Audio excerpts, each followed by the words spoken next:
দেখতে পাচ্ছিলাম যে বুলডোজার নিয়ে সাধারণ মানুষ সেখানে ঢোকার চেষ্টা করছিল। আইন শৃঙ্খলা বাহিনী কড়া নিরাপত্তায় সেখানে আছে, সেখানে লাঠিচার্জের ঘটনাও ঘটেছে। এখন সেখানকার পরিস্থিতি কি? গালিব, এখন পর্যন্ত কিন্তু এখানে রণক্ষেত্র চলছে। জানিয়ে রাখতে চাই যে দুপুর 12টা নাগাদ শুরু হওয়া এই ধাওয়া পাল্টা ধাওয়া থেকে শুরু হয় এই রণক্ষেত্রে পরিণত হয়েছে, যা এখন পর্যন্ত চলছে।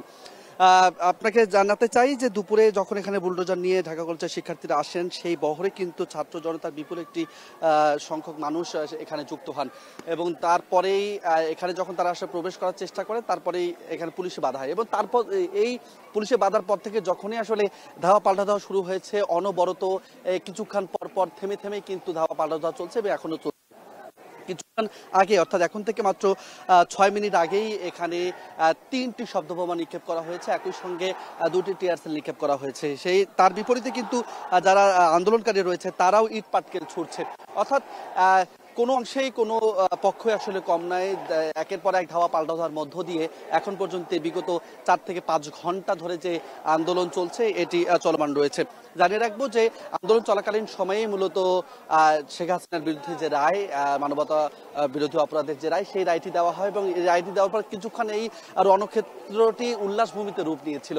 এখানে মিষ্টি বিতরণ হয়েছে, এখানে মিষ্টি খাওয়া হয়েছে, এখানে নানাবিধ স্লোগান দেওয়া হয়েছে, উল্লাসের স্লোগান দেওয়া হয়েছে এবং এই উল্লাসের স্লোগানের মধ্যে আবারও ধাওয়া পাল্টা ধাওয়ার ঘটনা ঘটেছে। আইন শৃঙ্খলা রক্ষাকারী বাহিনীর সঙ্গে ছাত্র জনতা যারা এখানে রয়েছেন তারা একাধিকবার মূলত সংঘর্ষে জড়িয়েছেন, ধাওয়া পাল্টা ধাওয়ায় জড়িয়েছেন।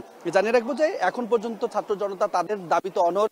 আজকে তারা যে ধানমন্ডি 32 রয়েছে, এই 32 নম্বরটি তারা গুড়িয়ে দিতে চায়, অর্থাৎ এই 32 নম্বরটি গুড়িয়ে দিয়ে তারা একটি খেলার মাঠ নির্মাণ করবে, এমন দাবি নিয়ে কিন্তু এখানে তারা এসেছিল। সেই দাবিতে এখনো তারা অনড় রয়েছে। আইন শৃঙ্খলা রক্ষাকারী বাহিনীর পক্ষ থেকে এখন পর্যন্ত আনুষ্ঠানিকভাবে কোনো বক্তব্য আমাদেরকে দেওয়া হয়নি। অর্থাৎ যেহেতু এই চলমান যে আন্দোলন, এই আন্দোলনের মধ্যে ধারাবাহিকভাবে ধাওয়া পাল্টা দেওয়ার যে ঘটনা শেষ আসলে কোথায় কি হবে এখন পর্যন্ত জানা না গেলেও এখন সময়ের সঙ্গে সঙ্গে কিন্তু ছাত্র জনতার উপস্থিতি দুপুরে সংখ্যক ছাত্র জনতা ছিল তার কিছুটা দ্বিগুণ এখানে হয়েছে এবং ছত্রভঙ্গ করলেও এই ছাত্র জনতা অলিগলিতে ঢুকে যাচ্ছে, কিছুক্ষণ পর আবার বেরিয়ে শৃঙ্খলা রক্ষাকারী বাহিনীর সদস্য যারা রয়েছেন তারা শব্দবোমা এবং টিয়ার গ্যাস ছুটছেন এবং এখান থেকে আজকে কাউকে এখন পর্যন্ত আটক করা হয়নি, তবে কয়েকবার লাঠিচার্জ করা হয়েছে। তবে কোনো কিছুই যেন আন্দোলনকারীদের দমানো যাচ্ছে না। তাদের যে দাবি ধানমন্ডি 32 তারা গুড়িয়ে দিবে আজকে এবং সেই দাবিতে তারা অনড় থেকে এখন পর্যন্ত আন্দোলন চালিয়ে যাচ্ছে। আমরা কিছুক্ষণ আগে বেশ কয়েকজনের সঙ্গে কথা বলেছি, তারা যেমনটি বলছেন যে আজ সারা রাত যদি আন্দোলন করতে হয় তারা সেই আন্দোলন চালিয়ে যাবে। তবু আসলে তারা ধানমন্ডি 32-এর